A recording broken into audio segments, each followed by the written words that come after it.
Jake Morrison stared at the viewing screen and felt his breath catch in his throat. The ship had just dropped out of hyperspace, and what he saw before him made no sense at all. Instead of empty space or distant stars, there was a massive structure floating in the void.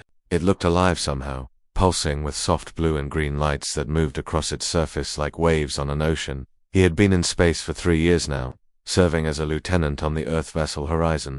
In all that time, he had seen plenty of strange things. Nebulas that glowed with impossible colors, dead planets that once held life, asteroids the size of cities, but this was different. This was clearly built by someone, and that someone was not human. "Commander Bennett, are you seeing this?" Jake asked, though he knew the answer. Everyone on the bridge was staring at the same screen, their faces showing the same mix of fear and wonder that Jake felt in his chest. Lisa Bennett stood from her chair and walked closer to the main display. She was a veteran officer with 15 years of service, and Jake had never seen her look uncertain before, but right now her hand trembled slightly as she touched the screen, as if trying to confirm that what she saw was real. "Run a full scan," she ordered. "I want to know everything about that structure. Size, composition, energy output, everything." The science officer, a young man named Danny Chen, worked quickly at his station. His fingers flew across the controls, and data began flooding the screens around them. What they learned made the situation even stranger. The structure was enormous, roughly the size of Earth's moon, but it was not made of metal or rock or any material they recognized. The scans showed it was partly organic, partly technological, as if someone had grown a space station instead of building it. The energy readings were off the charts, but not in a dangerous way. The power signature was stable, controlled, and deliberately contained. "It knows we're here," Danny said quietly. "The moment we dropped out of hyperspace, the energy pattern changed. It's aware of us." Jake felt a chill run down his spine. The idea that this massive alien structure was conscious, that it could think and react, made him feel very small and very vulnerable. Captain Helen Ward entered the bridge at that moment. She was a stern woman in her 50s, with gray hair cut short and eyes that missed nothing. She took one look at the screen and her jaw tightened. "Options," she said simply. "We could jump back to hyperspace," Lisa suggested. "Return to Earth and report what we found. Let the diplomats and the military decide what to do next." "We could try to communicate," Danny offered. "Send a basic greeting on all frequencies. See if they respond." Captain Ward considered both options. Jake could see the weight of command on her shoulders. Whatever choice she made would be recorded in history. Humanity had been searching for alien life for centuries, and now, finally, they had found it. Or it had found them. "Send a greeting," the captain decided, "but keep the engines hot. If anything goes wrong, we jump immediately." Lisa returned to her station and began composing a message. It was simple and universal, a mathematical sequence that any intelligent species should recognize, followed by basic images showing Earth, humans, and peaceful intentions. She broadcast it on every frequency the ship could produce. For 3 long minutes, nothing happened. The alien structure continued to pulse with light, unchanged and unresponsive. Jake started to think that maybe it was not alive after all, that maybe they had misread the scans. Then every system on the horizon died at once. The lights went out. The engines stopped their constant hum. The air circulation ceased. Even the emergency backup systems failed. The only light came from the alien structure visible through the windows, casting strange shadows across the bridge. Jake could hear his own heartbeat pounding in his ears. In space, losing power meant death. They had maybe hours of air left, maybe less, and they were completely helpless. Then, exactly 3 seconds after everything died, it all came back. Lights flickered on, systems rebooted, the familiar sounds of a working ship returned. But something was different now. Every screen on the bridge showed the same thing. Text, written in perfect English, appeared across every display. "Send one representative, unarmed, alone." The bridge fell silent. Jake read the message 3 times, making sure he understood it correctly. Somehow, in those 3 seconds of darkness, the alien structure had scanned their entire ship. It had learned their language, understood their technology, and decided it wanted to talk, but only to one person. "This could be a trap," Lisa said. "We have no idea what they want or what they might do to whoever goes over there. It could also be our only chance," Danny added. "If we refuse, they might see it as hostile. They just proved they can shut down our ship whenever they want. We're not exactly in a position to negotiate." Captain Ward looked around the bridge, studying her crew. Her eyes lingered on each person, weighing and measuring. Jake knew what she was thinking. Who could she send? Who could she risk? I'll go, Jake heard himself say. The words came out before he fully realized he was speaking. I volunteer. Lisa turned to him sharply. Jake, you don't have to do this. Yes, I do, he said, and he meant it. Despite the fear churning in his stomach, despite the very real possibility that he might not come back, Jake felt certain this was something he needed to do. Humanity had reached for the stars because they wanted to know what was out there. Now they had their answer, and someone had to take the next step. Captain Ward studied him for a long moment. You understand what you're volunteering for. We have no idea what's waiting for you over there. I understand, Jake said. But we came out here to make first contact. Now we have the chance. Someone has to go. The captain nodded slowly. Prepare a shuttle. Lieutenant Morrison, you have 1 hour to get ready. Take no weapons, as they requested. But wear your uniform. You represent all of humanity now. Make us proud.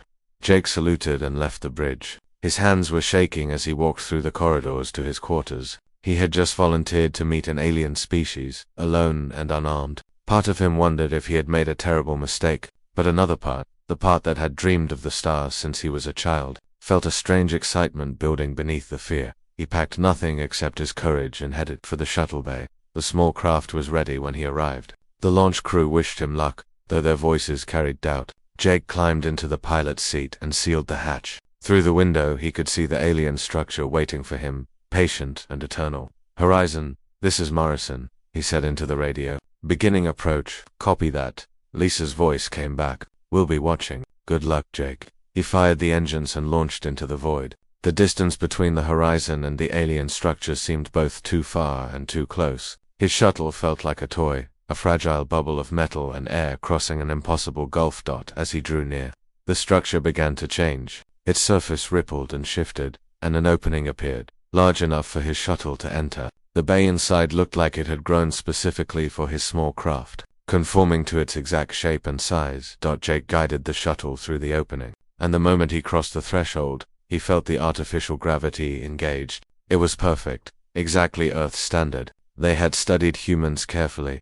The shuttle settled gently onto a landing surface that felt solid but looked liquid. Jake sat in the pilot's seat for a moment, trying to calm his racing heart. Then he took a deep breath, unsealed the hatch, and stepped out to meet whatever was waiting for him.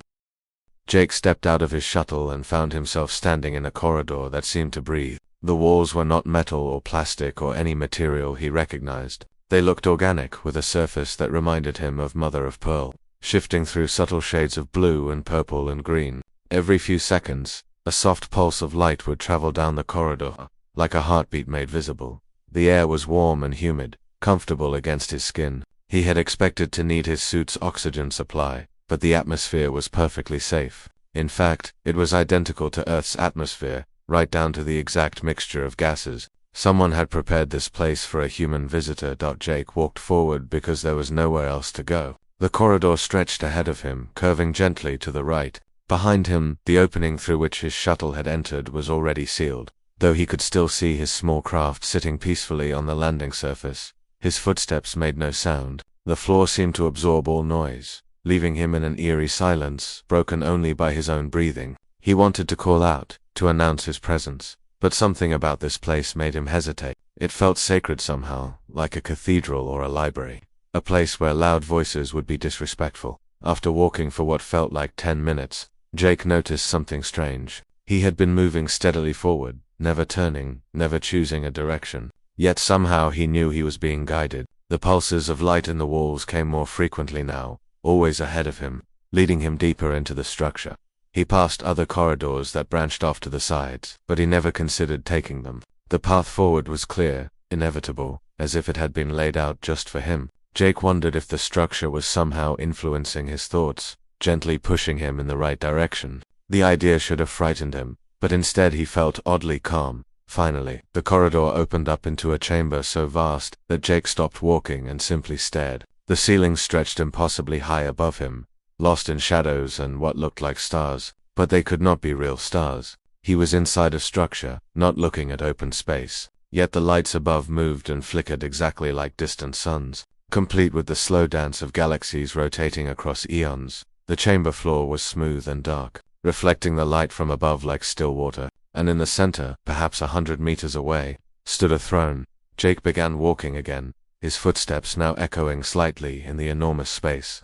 As he drew closer, he could see the throne more clearly. It was massive, easily 3 times the height of a human chair, and it seemed to be made of light itself, not reflecting light, but actually composed of it, crystallized somehow into solid form. Shadows moved within it, darkness woven through the brightness in patterns that hurt to look at directly, and on that throne sat the queen. Jake knew immediately that she was royalty, not because of any crown or scepter, but because of the way she held herself. She radiated authority and power in a way that needed no symbols or announcements. She simply was, and that was enough. She was beautiful in a way that human words could not quite capture. Her form was vaguely human, with 2 arms and 2 legs and a head in roughly the right proportions. But that was where the similarity ended. Her skin, if it could be called skin, shifted continuously through colors that had no names. One moment it was deep purple, the next a blue so intense it seemed to glow, then green like deep ocean water, then back to purple but a different shade.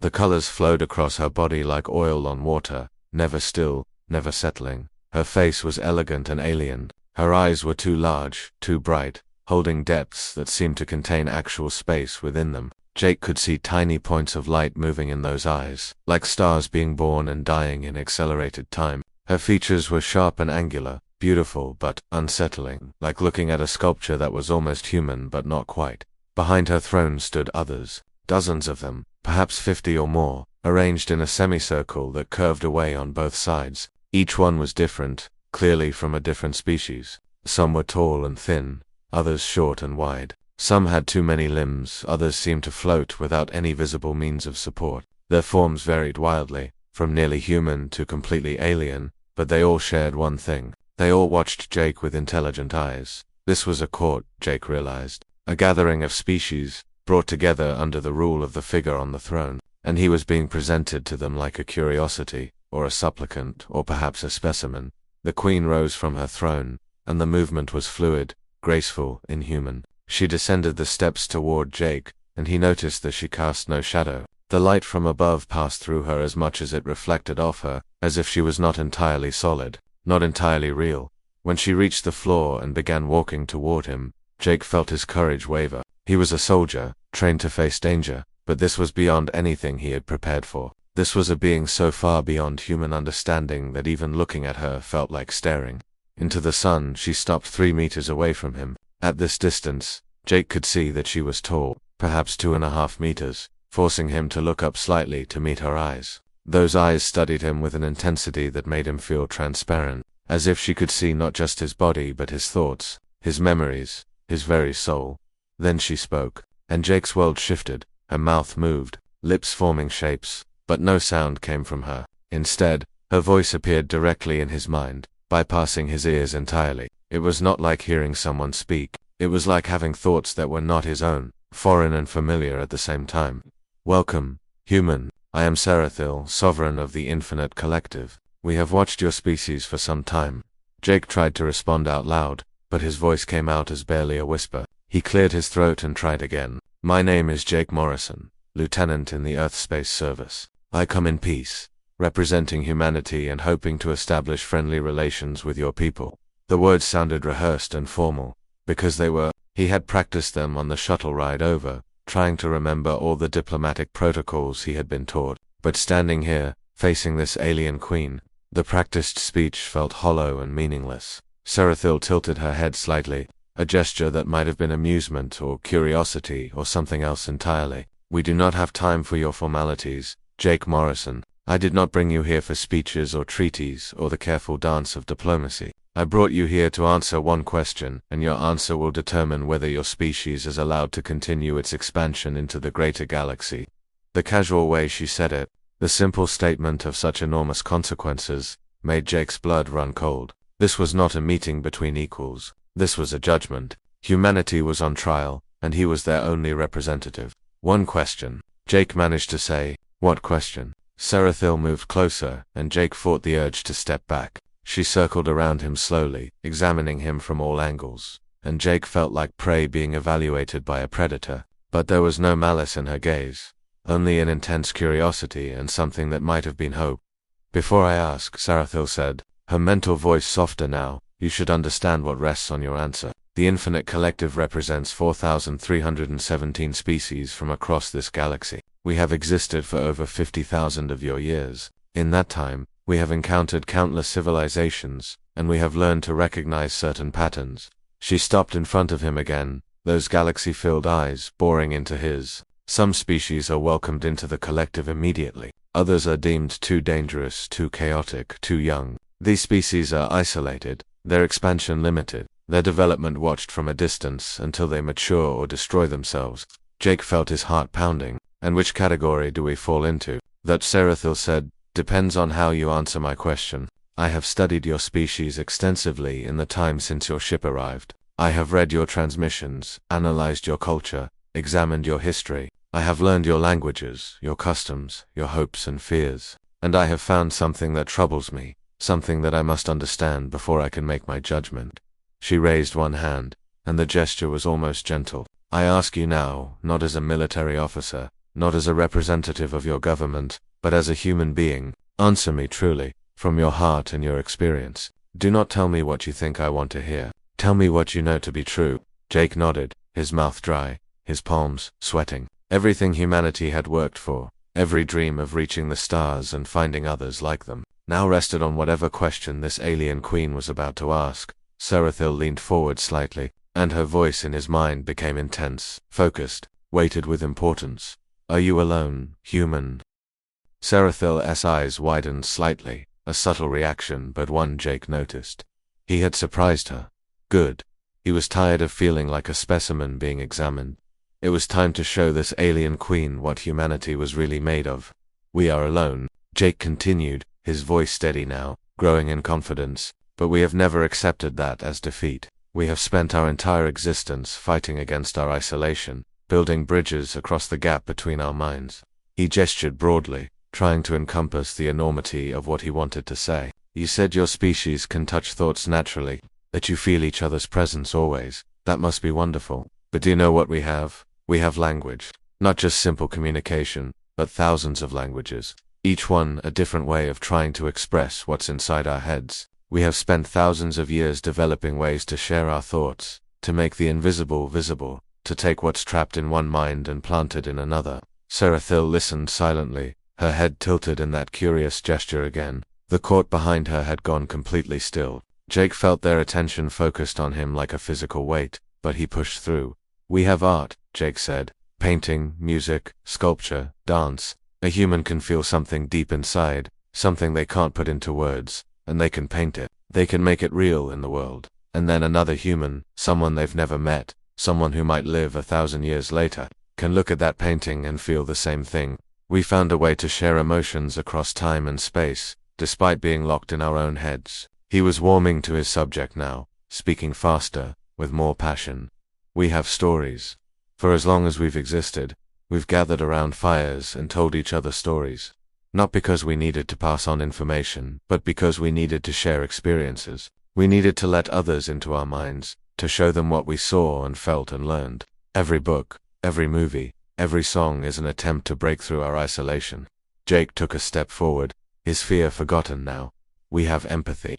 You said your species can feel what others feel naturally. We can't do that, but we learned to imagine it. We learned to look at another person and try to understand what they're experiencing, even though we can never truly know. We developed the ability to care about others despite not being able to feel their feelings.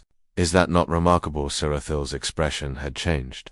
The sadness was still there, but now it was mixed with something else. Respect, maybe, or wonder. We have love, Jake said, and his voice softened. We choose to connect with others even though it's hard, even though it takes work. We build families and friendships and communities despite the fundamental isolation we experience. When a human tells another human they love them, it means something profound. It means they are willing to spend their life trying to bridge the gap between two separate minds. It means they refuse to be alone, even though everything about our biology tells us we are. He thought about his sister Claire again, about the last message she had sent him before the Horizon left on this mission. Just a simple video, telling him to be safe, saying she was proud of him. He had watched it probably 50 times during the long months in space, and every time it made him feel connected to her across the vast distance. That was human connection, deliberate, chosen, built through effort and care. You asked if we're alone, Jake said. The answer is yes. But we have been alone for our entire history, and we have thrived anyway. We built civilizations, we created philosophy, science, mathematics. We reached for the stars knowing we would face the infinite void without any natural mental connection to comfort us. And we did it anyway because we refused to let our isolation define us. The chamber was silent. Jake could hear his own breathing, his own heartbeat. He had said everything he could think to say, now he just had to hope it was enough. Sif moved closer to him, studying his face with those galaxy eyes. When she spoke again, her mental voice was gentle, almost tender. Do you know what the seventh species was called? The last isolated species we encountered before you. Jake shook his head. They called themselves the Architects, Serathil said. And they said almost exactly what you just said. They spoke of their isolation not as a curse but as a challenge. They told us that choosing connection was more powerful than having it forced upon them by biology. They said that every relationship, every friendship, every moment of understanding between their people was a victory over their nature. Jake felt hope rising in his chest. What happened to them? You said they evolved or transcended. They did, Serathil confirmed. But not before they changed the galaxy forever. The Architects became the most influential species in our history. Their isolation gave them a unique perspective. They could see each species, each culture, each individual as truly separate in a way that connected species could not fully grasp. They became mediators, diplomats, artists, and philosophers. She gestured to the assembled court. The infinite collective exists because of them. Before they arrived, we had alliances and trade agreements, but we did not have unity. The Architects showed us that true connection requires choice and effort, not just biological imperative. They taught us that minds touching naturally can become lazy, taking their connection for granted. But minds that must work to connect value that connection more deeply. Jake listened, fascinated.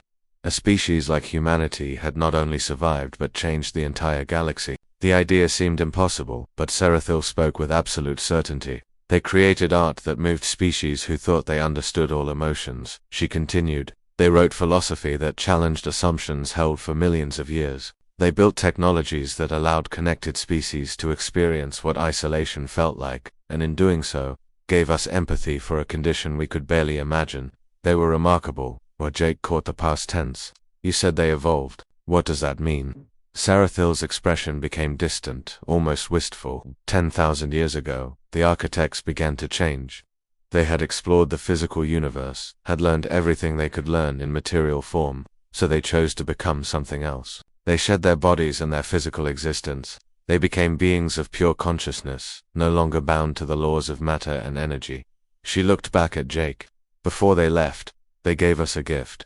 They gave us their knowledge, their art, their philosophy, and they gave us a warning. They told us to watch for another isolated species, because one would come eventually.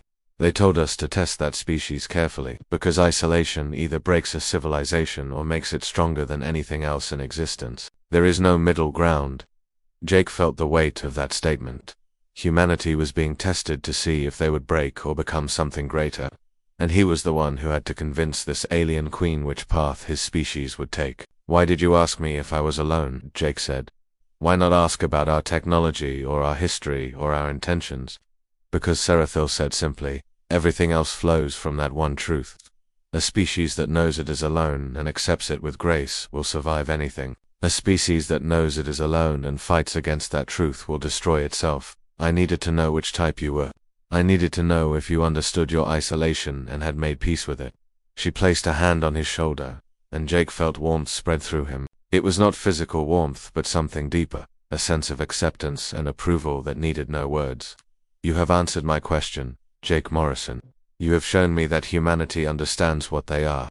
You carry your isolation not as a wound but as a fact of existence, and you have built beauty and meaning despite it. You reach for connection even though it is hard. Perhaps especially because it is hard. That is the mark of a species that will not break.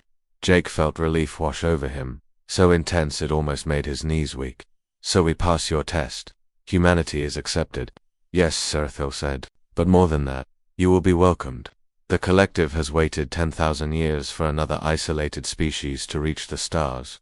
We have prepared for this moment. We have resources and knowledge set aside specifically for you. Gifts from the Architects meant for their successors. She turned to address the court, and though Jake could not hear what she said, he saw the assembled aliens respond. Some bowed, others made gestures he did not understand, but all of them seemed to accept her pronouncement. Seraphil looked back at him. You came here alone, Jake Morrison, representing a species that experiences every moment in isolation, but you will not leave alone. You will return to your ship with an invitation. Humanity is welcome in the infinite collective, not despite your isolation, but because of it. You have something to teach us, just as we have things to teach you. Jake felt tears prick at his eyes. Humanity had dreamed of this moment for so long. Contact with aliens, acceptance into a galactic community, proof that they were not alone in the universe. And it was happening because of their greatest perceived weakness. Thank you, he managed to say. You don't know what this means to us. I think I do, Seraphil said gently. After all, I asked if you were alone. Now I know the answer, and I can give you a new one. You were alone, but you are not anymore. Jake stared at Seraphil, confusion washing over him. The question was too simple, too strange. After all the build-up, after being told that humanity's fate hung in the balance, she was asking if he was alone. He could answer that, easily. His crew was waiting back on the horizon. His family was on Earth. Billions of humans lived across the solar system. Of course he was not alone, but something in the way she asked, something in the weight behind those 4 words, told him that was not what she meant. This was not a simple question with a simple answer. This was a test, and he was missing something important. I don't understand, Jake said carefully. Do you mean am I the only human here? Because my crew is waiting on my ship. There are 43 people aboard the horizon, all human, and back on Earth, there are billions more. We're not alone as a species, if that's what you're asking. Seraphil shook her head, a very human gesture that looked odd coming from her. No, Jake Morrison. I know your numbers. I know your population, your cities, your colonies. That is not what I asked. She turned away from him and walked back toward her throne, but she did not sit. Instead, she gestured to the assembled aliens behind her, the court of strange beings that watched this exchange with varying degrees of interest. Look at them, she said. Every species you see here, every member of the infinite collective, shares something in common, something fundamental to how they experience existence. Do you know what that is? Jake studied the assembled aliens. They were all so different. Some were tall, some short. Some had scales, others had fur or skin or something in between. Some had 2 eyes, others had many, and a few seemed to have none at all. He could not see any commonality between them. No, he admitted. They all look completely different to me. On the outside, yes, Seraphil agreed. But inside, where it matters, they are all the same. They are all connected. Their minds touch each other constantly, effortlessly, naturally. They feel the presence of others of their kind always, like a warmth in the back of their thoughts. They are never, ever truly alone. Jake felt something cold settle in his stomach. He was starting to understand, Seraphil continued, her mental voice growing more intense. When these beings look at the stars, they do not see an empty void. They see possibilities, adventures, new places to explore with their people beside them, always present in their thoughts. When they face danger, they face it together, drawing strength from the connection that binds their species. When they feel joy or sadness, it ripples through their people like waves on water. They share everything, always, from birth until death. She turned back to face him, and now Jake could see something in her eyes that might have been pity or concern or fear. I ask you again, and I need you to think carefully before you answer. When you look at the stars, when you venture into the void between worlds, when you face the infinite darkness of space, are you alone in your own mind? Can you feel others of your kind? Can you touch their thoughts, sense their presence, draw comfort from knowing they are there with you always? Jake's mouth went dry. He understood now. She was asking about telepathy, about mental connection, about something humans simply did not have. Every person was locked inside their own head, their own thoughts, their own consciousness. They could talk to each other, yes. They could share ideas and feelings through words and actions, but they could not touch minds directly. Every human was fundamentally, completely, utterly, alone inside themselves. No, he said quietly. We can't do that. We're not telepathic. Each human mind is separate, isolated. We can't naturally sense each other's thoughts or emotions. We have to work to communicate, to reach across the gap between us through language and gestures and expressions.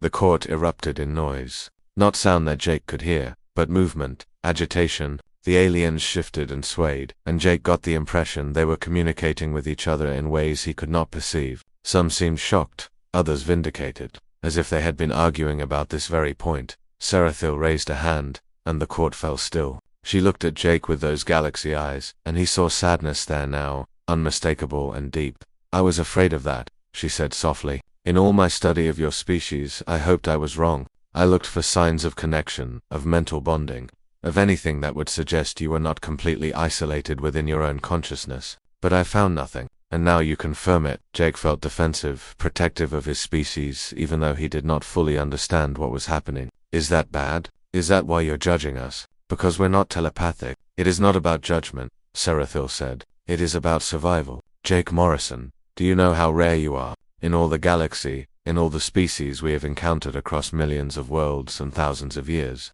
only 7 have been like you. Only 7 species have experienced existence in complete isolation, locked inside their own minds, unable to naturally connect with others of their kind. 7 species. Jake's mind raced. What happened to them? The other 6? Seraphil walked closer to him again, and now he could see genuine sorrow in her alien features. 4 of them went mad. When they reached the stars and encountered the greater galactic community, when they realized how profoundly alone they were compared to every other species, it broke them. Their civilizations collapsed. Some turned on themselves, tearing their own societies apart in desperate attempts to understand why they were different. Others simply gave up, lost the will to continue. The isolation, once they truly understood it, was too much to bear. Jake felt sick. The idea that entire civilizations could collapse just from understanding their own nature seemed impossible. But looking at Seraphil, at the assembled court of connected beings, he started to grasp how alien and terrifying human isolation might seem to them. What about the other 2? He asked. The 5th and 6th species. The 5th tried to fix themselves, Seraphil said. They saw their isolation as a defect, something to be corrected. They developed technology to force telepathy, to create artificial connections between minds. The experiments were catastrophic. Minds not meant to merge were torn apart. Personalities dissolved into each other. Madness spread like a plague. In the end, they destroyed themselves trying to become something they were not. Jake swallowed hard. And the 6th? The 6th survived, Seraphil said, but they did so by retreating. When they realized they could not bear the weight of their isolation in a galaxy of connected species, they returned to their homeworld and sealed themselves away. They cut all contact with the outside universe. They built walls around their star system and forbade their people from ever leaving. They remain there still, thousands of years later, hiding from the infinite because facing it was too painful. Jake stood in silence, processing this information. 4 species destroyed by madness, 1 destroyed by trying to change, 1 hiding forever, 6 failures out of 6 attempts, and humanity was number 7.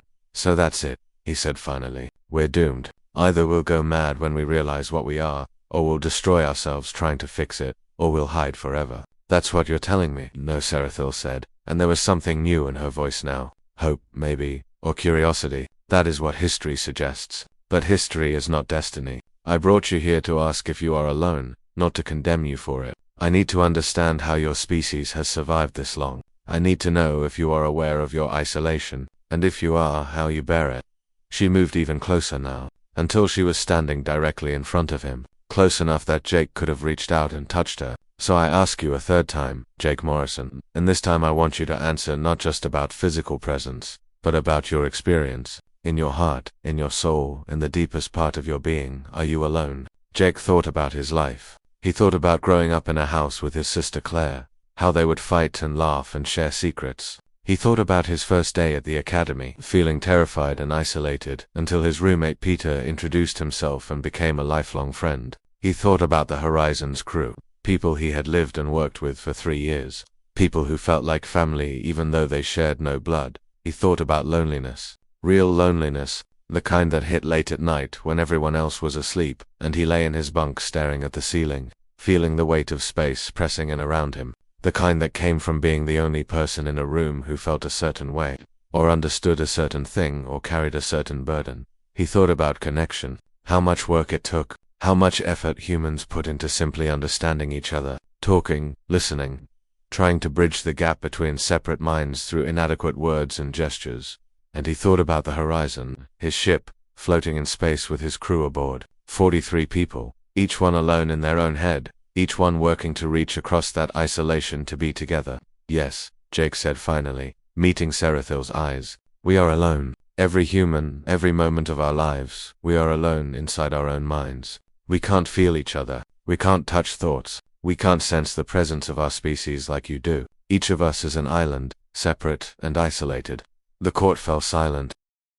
The journey back to his shuttle felt different from the walk-in. The corridors no longer seemed threatening or alien. They felt welcoming, almost familiar. Jake walked with his head high, his steps confident. He carried with him the weight of success, of having represented his species well, of having changed the course of human history. But as he walked, his mind turned over everything Serathil had told him. 6 species had failed before humanity. 6 civilizations had encountered the same test and collapsed under the weight of their own isolation. What made humans different? What had allowed them to survive where others had not? He thought about human history, about all the struggles and triumphs. Humanity had always been alone, fighting against the darkness both outside and inside themselves. They had built societies, created art, developed science, all while carrying the burden of individual consciousness. Maybe that was the key. They had never known anything different, so they had learned to work with what they had instead of mourning what they lacked. When Jake reached his shuttle, he found it exactly as he had left it. He climbed into the pilot's seat and prepared for launch. As the docking bay opened and he guided his craft back toward the horizon, he looked back at the alien structure one last time. It pulsed with light, a beacon in the darkness, and he felt a strange fondness for it. That massive living station had become the site of humanity's greatest moment. The radio crackled to life as he approached the horizon. "Morrison, this is Commander Bennett. What happened over there? You were gone for over 2 hours. We were starting to worry." 2 hours? It had felt like 30 minutes, maybe less. Time must have moved differently inside the alien structure, or maybe Jake had simply lost track. Either way, he was back now, and he had a story to tell that would echo through generations. "Commander," Jake said, unable to keep the smile out of his voice. "Request permission to dock. I have news that Captain Ward needs to hear immediately."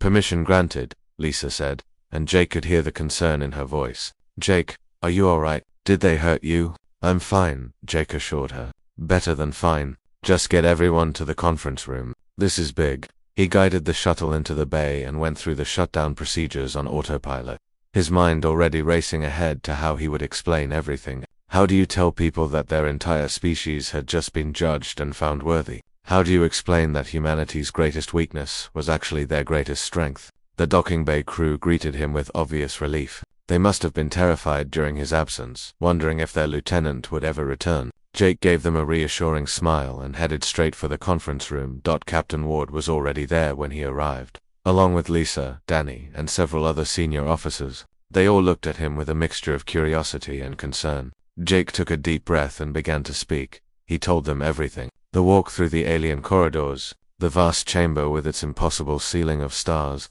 the throne of light and shadow, the Queen, Serathil, and her court of alien species. The question that had seemed so simple but carried such weight. "Are you alone, human?" Jake repeated, and the room fell silent. That was the test. That was what they needed to know. He explained about the 7 isolated species, about the 6 that had failed. He told them about the architects, the legendary civilization that had transcended physical existence after changing the galaxy forever. And he told them about Serathil's judgment, about humanity being accepted into the infinite collective. When he finished, the room erupted in questions. Everyone spoke at once, voices overlapping in excitement and disbelief. Captain Ward raised her hand for silence, and gradually the noise died down. "Lieutenant Morrison," she said carefully, "you're telling us that humanity has been accepted into a galactic civilization of over 4,000 species, just like that, based on one conversation?" "Yes, Captain," Jake confirmed. "Serathil said they've been watching us. They knew we were coming before we even detected their station. This was a test they've been preparing for a long time. They needed to know if we understood our own nature and had learned to live with it. Because I could answer that question honestly. Because I could show her that we don't let our isolation destroy us. She welcomed us." Lisa leaned forward. "What happens now? Did she give you any instructions?" "She said she would send an ambassador to Earth," Jake said. "Someone to begin formal relations, to share knowledge, to introduce us to the collective. She also mentioned resources and gifts that the architects left behind specifically for the next isolated species. Technology, philosophy, art, all meant for us." Danny's eyes were wide with wonder. "This is incredible. We're not alone anymore." Humanity has been searching for alien life for centuries, and now we've not just found it but been welcomed into their community. This will change everything. It will, Captain Ward agreed. She looked at Jake with an expression he had never seen from her before. Pride, genuine and unguarded. Lieutenant Morrison, you may have just ensured humanity's future. What you did today will be remembered forever.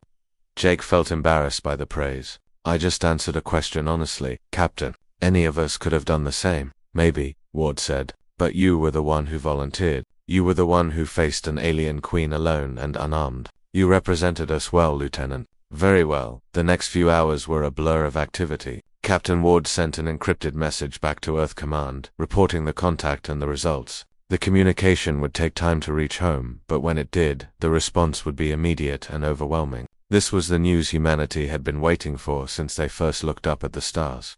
Jake returned to his quarters eventually, exhausted but unable to sleep. He sat on his bunk and thought about everything that had happened. In the span of a few hours, he had gone from a simple lieutenant to a historical figure. He would be in textbooks, studied by students, analyzed by historians. The thought was terrifying and exhilarating in equal measure. But what stuck with him most was not the fame or the historical significance.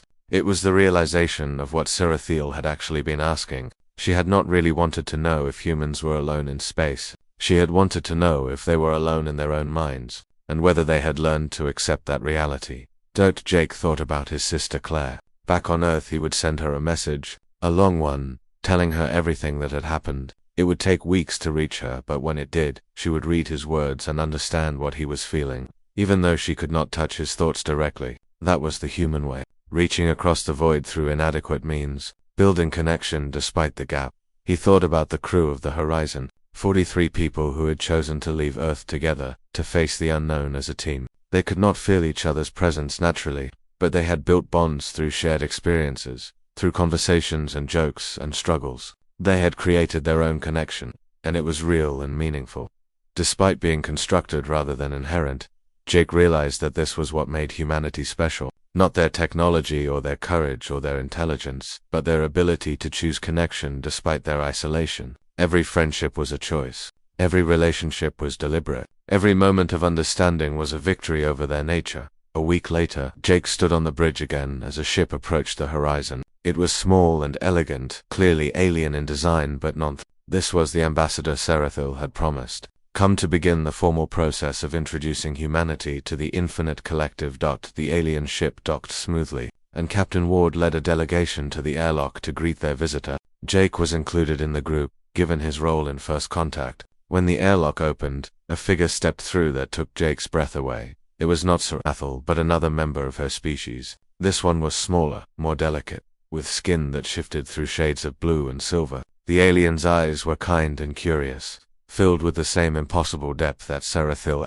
had held. The ambassador spoke, and like Serathil, the voice appeared directly in their minds. Greetings, people of Earth. I am Keltha, chosen to serve as ambassador between your species and the infinite collective. I come in peace and friendship, bearing gifts and knowledge from across the galaxy. Your isolation ends today. Captain Ward stepped forward and offered her hand, a very human gesture of greeting. The ambassador looked at the extended hand for a moment, then reached out and clasped it firmly. The simple act of physical contact, of choosing to bridge the gap between species through touch, felt profound. Welcome, Ambassador Keltha, Ward said. On behalf of humanity, we accept your friendship and look forward to learning from you. We have been alone for a very long time. It will be good to have company. Keltha smiled, an expression that translated perfectly despite the alien features. You have never been alone, Captain Ward. You had each other. You had your art, your stories, your love. These things are connection, real and powerful. We connected species have much to learn from how you build bonds despite your isolation. The architects taught us this truth, and now you will teach us again. Jake watched the exchange and felt something settle in his